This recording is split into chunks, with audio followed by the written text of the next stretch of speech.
Jadi, ini terkait dengan, istilah-istilah ya, istilah-istilah yang ada, di dalam perjanjian atau nanti, apa namanya, perikatan. Udah nggak miring ya?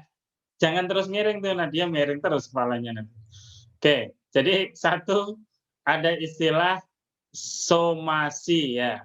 Ini bukan somai loh ya, ini somasi. Jadi ada istilah somasi, ada istilah wan prestasi, ada istilah ganti rugi, ada istilah keadaan memaksa, risiko, pembatalan perjanjian atau kontrak. Nah, istilah-istilah ini dan konsepnya seperti apa, Anda harus paham nih, harus paham satu per satu. Nah, saya yakin, aduh, oke ya. Nah, yang pertama somasi. Nah, somasi itu teguran ya dari kreditur kepada debitur agar dapat memenuhi prestasi sesuai dengan isi perjanjian. Jadi misalnya nih ya, somasi itu begini. Kalau ada orang berhutang, misalnya Kania Rahman utang ke Zulfikri. Nah, utang duit nih, 500.000. Kata Zul, oke saya kasih utang sekarang nanti kembaliin bulan April ya. Siap, kata Kania ya. Nah ternyata pas bulan April, awal April yang seharusnya Kania membayar, nggak dibayar gitu ya. Sampai pertengahan bulan nggak dibayar juga. Akhir bulan nggak dibayar juga. Akhirnya Zul mengirimkan surat. Nah ini Zul kan kreditur nih, Kania debitur. Ngirim surat yang intinya teguran. Bahwa Zul sesuai dengan janjimu padaku gitu ya, tanggal 1 April kau membayar utang yang aku berikan padamu, kenapa kamu belum membayar? Nah gitu ya. Nah saya tunggu sampai tanggal 1 Mei, kalau sampai Anda nggak membayar, maka jaminan motor yang di rumah saya itu akan saya jual, gitu Zul ya. Nah itu isi somasinya, ternyata nggak bayar juga. Zul kirim lagi surat. Oke, saya masih punya kesabaran katanya. Saya tunggu sampai nggak di ini juga akhirnya ya Zul ke pengadilan minta penetapan bahwa Kania wan prestasi sehingga motor yang dijadikan jaminan nanti bisa dieksekusi, dilelang. Kan itu ya. Nah, itu pentingnya somasi itu nanti bukti ketika Anda minta penetapan ke pengadilan atau ke badan lelang bahwa Anda sudah menempuh prosedur untuk mengingatkan sehingga nasabah itu bisa dinilai telah wan prestasi. Nah, karena udah wan prestasi, maka cedera janji atau wan prestasi, maka objek jaminan tadi bisa dieksekusi. Nah, apa sih yang bisa dijadikan alasan orang mensomasi? Debitur melaksanakan prestasi yang keliru, gitu ya. Misalnya pesen nasi goreng, ternyata yang datang nasi kuning gitu hasilnya. Kamu beli nasi goreng dikirimi Atika nasi kuning, salah kan berarti? Maka, bisa disomasi di telepon tuh. Udah nggak usah tertulis lah, saya telepon aja. Bisa dikirimi yang nasi goreng nggak? Nanti yang nasi kuning saya kembalikan. Kalau enggak, awas, nanti kamu saya tuntut ke pengadilan agama. Gitu. Nah, jadi disomasi, diperingatkan. Debitur tidak memenuhi prestasi pada hari yang telah dijanjikan. Dia ngomong hari ini bayar, hari ini menyerahkan apa namanya prestasinya, misalnya sewa menyerahkan barang yang disewakan, ternyata tidak. Prestasi yang dirasakan itu tidak berguna lagi karena kreditur bagi kreditur karena lewat waktu. Misalnya nih Farhan bikin jas untuk nikah maksudnya ya. Nikahnya kemarin hari Minggu. Ternyata yang bikin Zulfikri ini yang tukang bikin jas nggak bisa nyerahin hari Minggu, diserahin hari Senin, nikahnya udah selesai. Nah, ini juga buat prestasi nih. Nah, nanti bisa diingetin, awas dong katanya. Minggu-minggu di SMS ya, disomasi. Nah, umumnya somasi itu dilakukan secara tertulis, ya, sebagai bukti karena nanti sebagai bukti bahwa pihak debitur ini sudah melakukan pelanggaran. Ini buktinya saya udah kirim surat nih, ini buktinya dia udah nerima surat saya, tapi tetap aja nggak mau bayar. Nah gitu. Jadi itu pentingnya somasi ya. Jadi somasi surat perintah atau akte yang sejenis yang berwenang ya, kreditur atau pejabat berwenang, jurusita, badan urusan piutang negara yang berwenang ya, kreditur ya, pihak yang harusnya kewajiban ditunaikan. Dan surat teguran minimal 3 kali dengan jeda waktu. Jadi 3 kali somasi nanti sebagai alasan dia wan prestasi. Nah itu terjadi perbedaan pendapat. Tapi sebenarnya kalau kembali ke hukum perdata, somasi itu nggak penting kalau di dalam perjanjian sudah disampaikan. Seandainya nasabah selama berturut-turut 2 bulan tidak membayar, maka nasabah dinyatakan wan prestasi. Jadi meskipun tidak ada somasi, maka terjadi wan prestasi.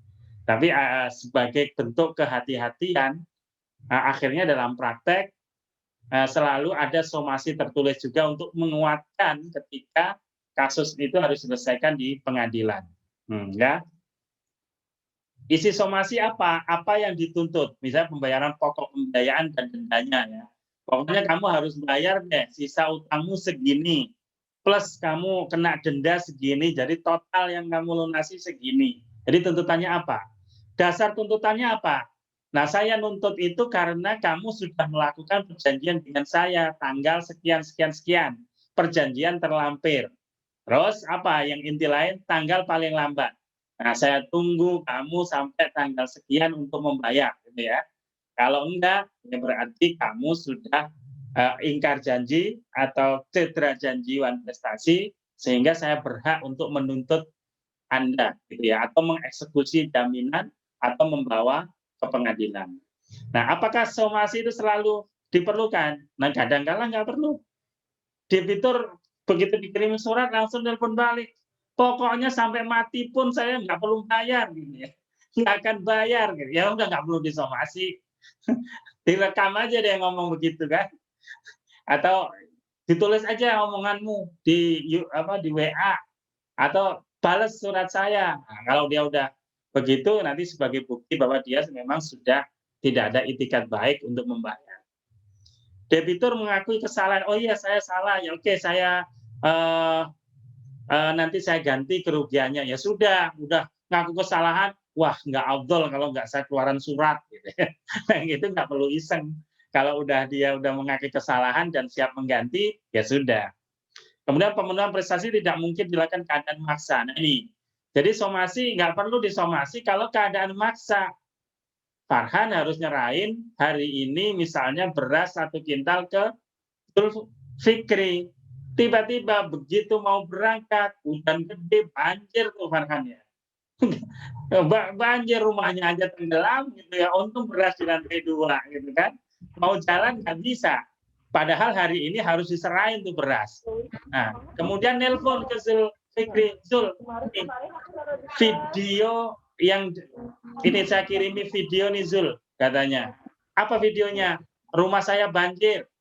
Jadi saya nggak bisa nganter nih. Nah, rumah banjir itu bagian dari keadaan memaksa, force major. Jadi nggak perlu Zulkifli, oke nanti saya kirimi surat somasi kamu, gitu ya. Somasi itu nggak berlaku karena kondisinya kondisi memaksa, gitu. Kemudian pementuan tidak berarti lagi. Jadi misalnya tadi bikin jas menikah hari Minggu, ya udah lewat, ya sudah, nggak perlu somasi, tinggal aja minta ganti rugi kan gitu ya. Atau dikembalikan duitnya plus ganti rugi. Jadi nggak perlu disomasi. Karena apa? Udah telat gitu kan. Jadi nggak perlu kamu nanti harus selesaikan kerjaan ini, nggak perlu. Langsung aja, kamu mau ganti nggak? Nah gitu ya. Kalau enggak ya saya akan tuntut ke pengadilan karena kamu sudah wan prestasi. Jadi nggak perlu lagi dilakukan somasi. Oke, debitur melakukan prestasi tidak sebagaimana mestinya. Jadi dia seharusnya membuat tas itu merah ternyata dibuat biru. Ya udah dia melanggar, nggak perlu disomasi.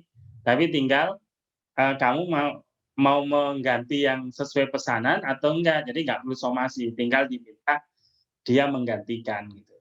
Oke. Nah, wan prestasi tahu ya. Jadi wan prestasi itu seseorang yang nggak bisa memenuhi prestasinya. Jadi kalau jual beli, penjual harus menyerahkan barang, pembeli harus menyerahkan uang. Uang, barang itu prestasi. Nah, kalau nggak bisa memenuhi namanya one prestasi atau cedera janji bahasanya. Nah, ini Anda harus kenal nih istilah one prestasi.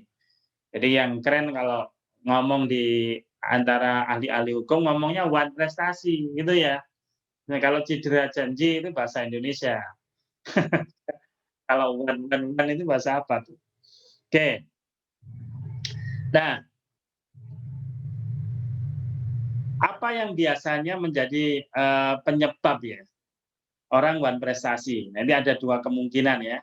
Pertama karena kesalahan debitur, baik dengan sengaja tidak memenuhi kewajiban maupun karena kelalaian. Jadi dia memang sengaja tidak membayar. Atau dia lalai nggak bayar, lupa. Harusnya arisan hari ini kan bayar arisan ya, ternyata nggak bayar, lupa dia. Lupa. Nah, itu bisa one prestasi. Kemudian yang kedua, tapi ada juga one prestasi karena keadaan memaksa, force major, di luar kemampuan. Tidak bisa memenuhi kewajiban, tapi di luar kemampuan. Nah, yang pola yang kedua ini, yang di luar kemampuan ini, nanti tidak bisa dijadikan alasan one prestasi. Karena dia tidak kuasa.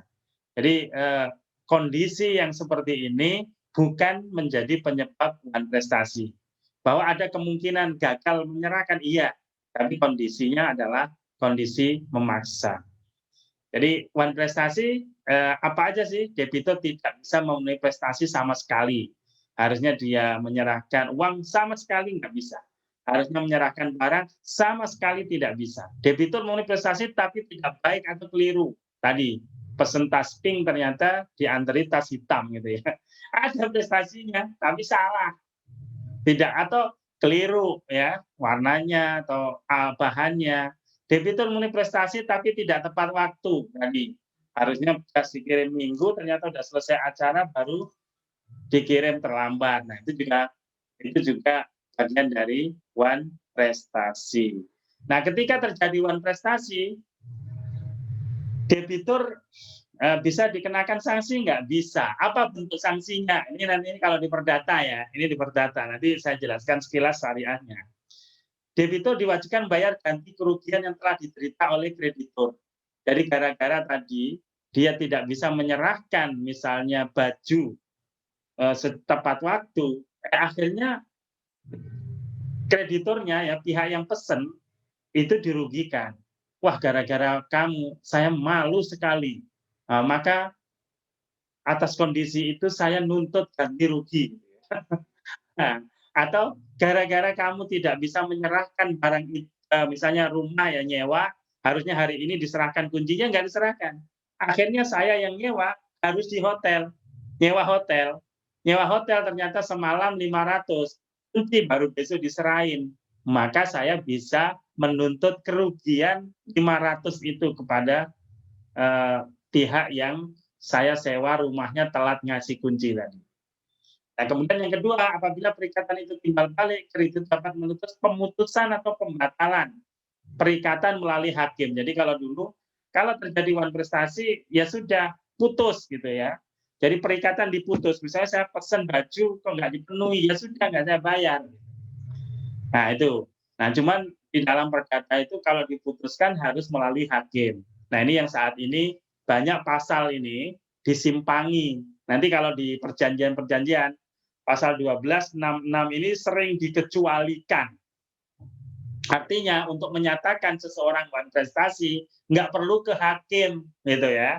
Nah, ini penting nih. Nanti tolong diperhatikan ketika menganalisa perjanjian ya. Pasal 1266 KUH Perdata ini sering disingkirkan biar tidak terikat penyelesaian perikatan itu harus ke hakim. Kalau ke hakim semua kan lama ya. Nah, kemudian dalam perikatan untuk memberikan sesuatu, risiko beralih kepada debitur sejak terjadi one prestasi. Jadi kalau misalnya tadi memberikan sesuatu ya, misalnya perikatan untuk memberikan barang. Nah, ternyata kemudian debitur tidak bisa menyerahkan, maka saat itu maka segala resiko yang akan terjadi gara-gara dia tidak bisa memenuhi prestasinya itu beralih kepada debitur. Misalnya digugat, kamu udah pesen kue, yang kue itu sebenarnya untuk orang lain juga yang pesen ke kamu. Maka kalau ternyata telat, pihak yang lain tadi juga nuntut ke kamu yang pesennya telat tadi, maka resikonya jangan ke kamu, alihkan kepada debitur secara undang-undang. Dan debitur diwajibkan memenuhi perikatan jika masih dapat dilakukan atau membatalkan disertai ganti kerugian. Jadi kalau misalnya masih memungkinkan untuk dikasih waktu perpanjangan untuk memenuhi prestasi, ya dikasih waktu. Tapi kalau tidak dibatalkan, ya dibatalkan. Nah, yang kelima, debitur wajib membayar biaya perkara jika diperkarakan ke pengadilan agama atau pengadilan negeri. Jadi debitur misalnya kalah dituntut ke pengadilan, maka nanti biaya proses pengadilan itu dibebankan kepada debitur yang bukan prestasi. Nah, ini penting nih, ya. Hal-hal ini di perdata ini sama dengan di syariah. Bedanya nanti nih, ganti kerugian nih. Ganti kerugian ini di syariah harus kerugian yang real, yang jelas-jelas. Jadi kalau tadi misalnya tinggal di hotel, saya harus tinggal di hotel dulu karena terlambat menyerahkan kunci rumah yang saya sewa, berapa biaya hotel? Itu yang boleh diklaim. Yang lain-lain, wah ini ada biaya kekecewaan saya juga. Nah, yang nggak bisa diukur, itu nggak boleh nanti diklaimkan. Tuh. Oke, ganti kerugian tadi sama. Nah, jadi ganti kerugi itu apa? Kalau di perdata ya, bisa biaya ya, ongkos-ongkos tadi ya. Kemudian kerugian kerusakan barang, kepunyaan kreditur yang diakibatkan oleh kelalaian debitur. Kalau ada hal-hal yang merusak barangnya gara-gara misalnya dia pesen gembok ya, gembok yang harusnya malam itu harus diantar karena kalau tidak barang-barang saya bisa diambil maling, ternyata nggak diantar, akibatnya barang-barang hilang. Nah, itu kerugian itu bisa diklaimkan. Nah, yang terakhir bunga. Nah, ini yang nggak boleh di dalam syariah ya. Nggak boleh, basicnya itu berdasarkan bunga. Nah, di konvensional masih ada istilah bunga sebagai ganti rugi terjadinya wan prestasi. Nah, ini juga jadi kalau di perdata ya, kerugian apa sih yang bisa diklaimkan? Nah, termasuk kerugian yang dapat diduga ketika perjanjian dibuat. Jadi yang diduga-duga nih, oh ini bisa jadi gara-gara kamu, ini begini, begini, begini. Nah, nanti di syariah berbeda. Di syariah nggak boleh kerugian yang hanya praduga.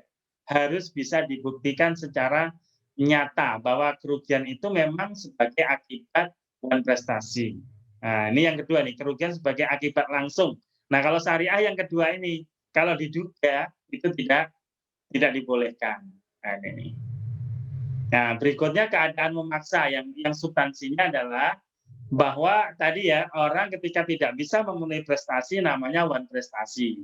Tapi kalau tidak bisa memenuhi kewajiban tadi ada alasan yang memaksa, dia tidak kuasa untuk menghalau, maka itu namanya keadaan memaksa atau overmach atau force majeure. Jadi kayak tadi itu ya, banjir tadi itu. Kemudian ternyata terjadi kecelakaan, apa pokoknya yang sesuatu ya, biasanya terkait alam ya, yang memaksa seseorang tidak bisa melakukan apa-apa. Nah, itu tidak bisa dijadikan alasan bahwa pihak debitur wan prestasi. Itu kan saya nggak kuasa. Gitu. Jadi tetap memperhatikan kehendak Allah Subhanahu wa taala ya.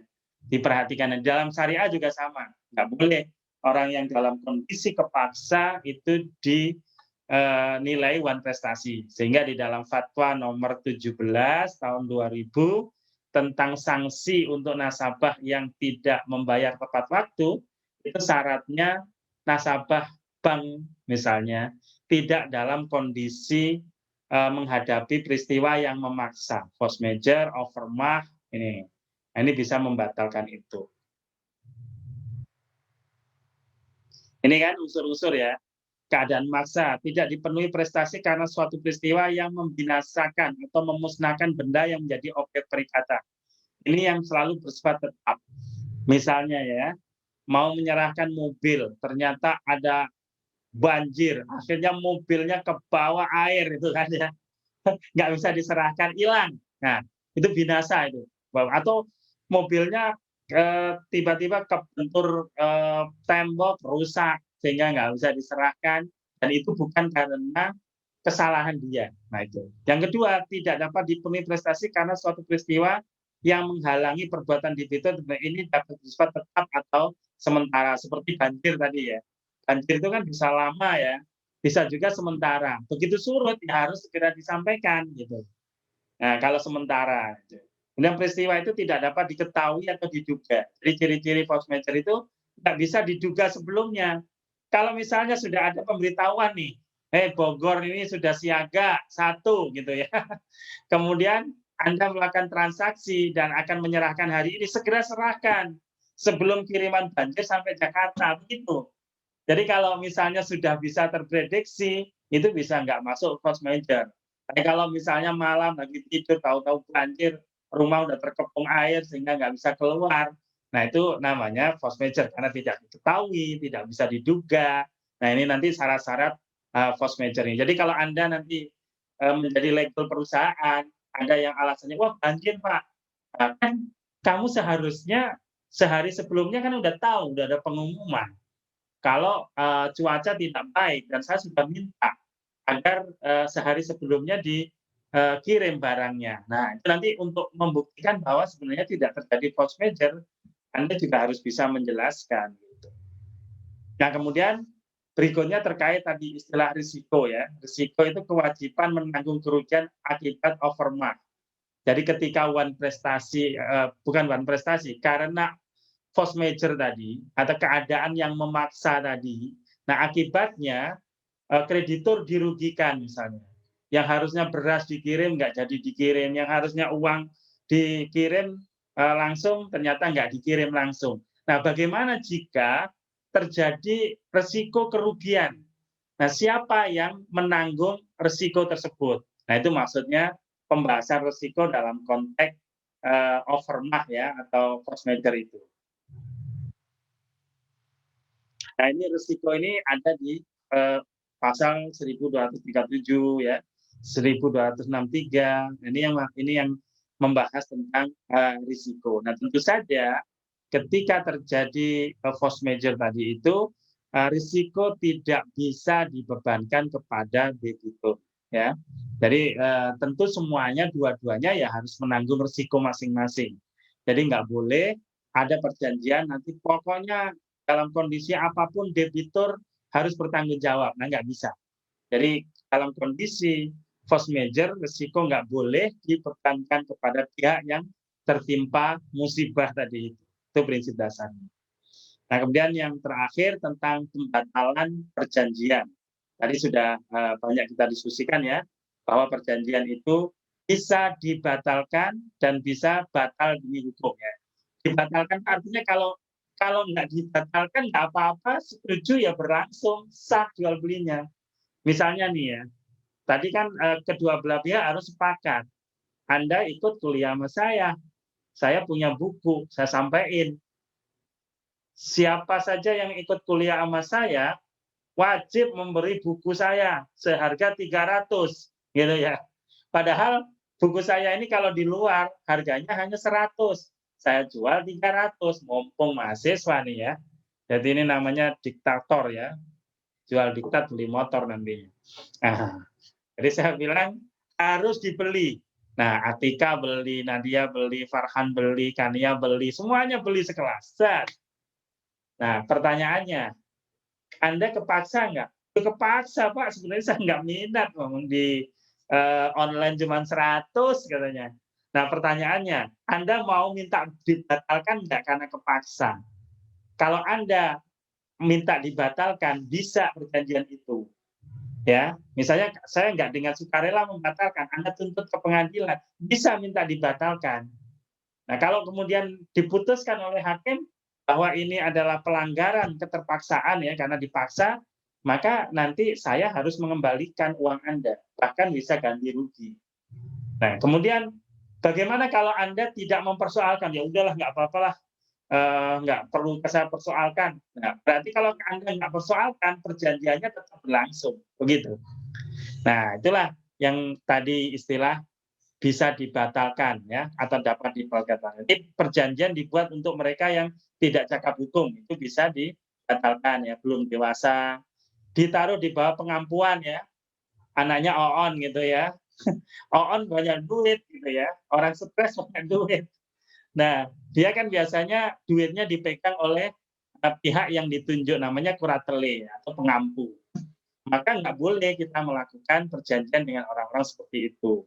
Kemudian perjanjian bertentangan dengan undang-undang ketertiban umum dan kesusilaan tadi itu ya, yang sebab halal itu perjanjian bisa dibatalkan. Bahkan kalau kesusilaan, undang-undang ini bukan minta dibatalkan, bisa dibatalkan, tapi sebenarnya adalah batal demi hukum. Jadi ingat tadi, ada bisa dibatalkan, bisa batal demi hukum. Oke. Kemudian perjanjian dibuat karena kekhilafan paksaan, tadi sudah saya contohkan, itu juga bisa dibatalkan. Nah, bagaimana biar perjanjian bisa dibatalkan? Ini ada syaratnya. Perjanjian harus bersifat timbal balik, ya, timbal balik. Jadi kalau timbal balik itu masing-masing harus memberi prestasi, jual beli, sewa menyewa.